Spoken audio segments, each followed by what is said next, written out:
আমের এই ভাইরাল রেসিপিটা কে কে খেয়েছেন আর অবশ্যই কিন্তু আমাকে কমেন্ট করে জানাতে পারেন। এই আমের এই ভাইরাল আচারটা এত এত মজার, আর আজকে আমিও বানিয়ে ফেললাম। আসসালামু আলাইকুম সবাইকে। আর এই কাঁচা আম থাকতে থাকতে এই ভাইরাল রেসিপিটা অবশ্যই বাসায় ট্রাই করতে পারেন।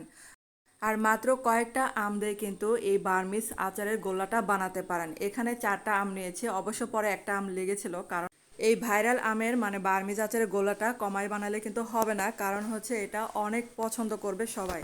এখানে দেখেন আমগুলো প্রথমে এরকম করে গ্রেট করে নিচ্ছে, আর চাইলে কিন্তু চিকন করে কেটেও এটা রান্না করতে পারেন, কোনো সমস্যা নেই, কিন্তু গ্রেট করে নিলে অতি মানে তাড়াতাড়ি হয়ে যাবে। তারপর দেখেন এখানে 1 কাপ চিনি দিয়ে দিলাম, আর লবণ দিয়ে দিলাম। এটা এই যে মাখিয়ে কিছুক্ষণ আমি রেখে দিব। আর এটা থেকে যে এক্সট্রা পানিটুক ছাড়বে, এটা দিয়ে অনেক সুন্দর এই আমগুলো সিদ্ধ হয়ে গলে যাবে। আর এই যে দেখেন ভালো করে কিন্তু মাখিয়ে নিয়েছি। চিনি আর লবণ দিয়ে যে কোনো আচার মাখিয়ে রাখলে এরকম করে একটা পানি ছাড়বে, সেটা দিয়ে কিন্তু আচারটা অনেক সুন্দর হয়।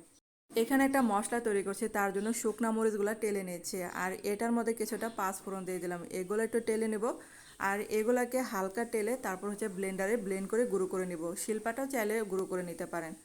আর এই যে দেখেন এই যে আমের থেকে কতটুক পানি ছেড়েছে, তো এই পানি সহই কিন্তু এটা দিয়ে দিব। আর বন্ধুরা, আপনাদের কাছে ছোট্ট একটা রিকোয়েস্ট, যারা আমার চ্যানেল আজ প্রথম ভিডিও দেখছেন কিন্তু চ্যানেলটাকে সাবস্ক্রাইব করতে ভুলে গেছেন, প্লিজ তাদের কাছে অনুরোধ রইল চ্যানেলটাকে সাবস্ক্রাইব করে আমার পাশে থাকতে পারেন।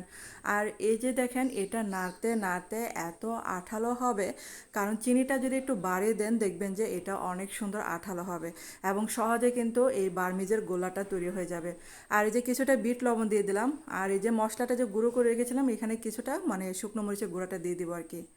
আর যে যেরকম ঝাল খাবেন সেটা কিন্তু পরিমাণ মতো বুঝিয়ে দিবেন। তারপর হচ্ছে অনবরত নাড়তে থাকবো, আর এটা যখন আঠালো হয়ে আসবে আপনি বুঝতেই পারবেন, তখন আর কি চুলাটা বন্ধ করে দিবেন। আর এই দেখেন নাড়তে নাড়তে কিন্তু অনেকটা আঠালো হয়ে আসছে। আর এই যে দেখেন এটা কিন্তু হয়ে গেছে, তো এটা একটু ঠান্ডা করে নিয়েছি। আর হাতের মধ্যে একটু সরিষা তেল মাখিয়ে নিলাম, তাহলে গোল্লাটা অনেক সুন্দর হবে। আর যতবার গোল্লা তৈরি করবেন ততবার একটু হাতে করে মানে সরিষা তেল মাখিয়ে নেবেন।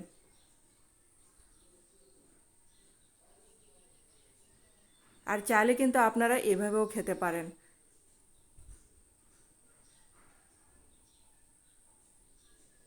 তো এই যে দেখেন একটা করে গোল্লা বানিয়ে নিলাম, আর এই যে এখানে চিনি আর এই যে মশলাটা মিশিয়ে নিয়েছিলাম।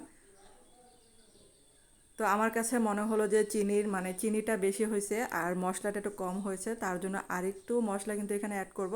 কারণ হচ্ছে মশলাটা একটু বাড়িয়ে দিলে এটা দেখতে অনেক লোভনীয় হবে।